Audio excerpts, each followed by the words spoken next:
how interest on GST is calculated in case of late payment of GST output tax liability.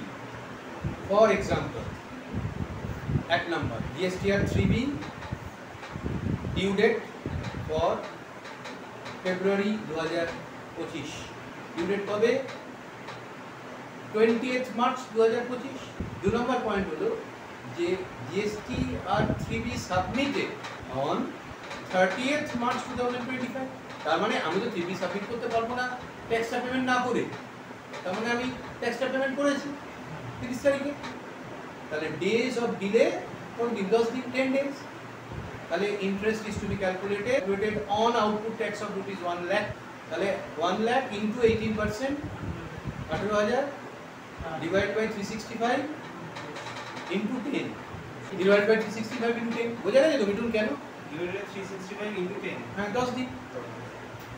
এক বছরে calculate করে 10 দিনের calculate ঠিক আছে।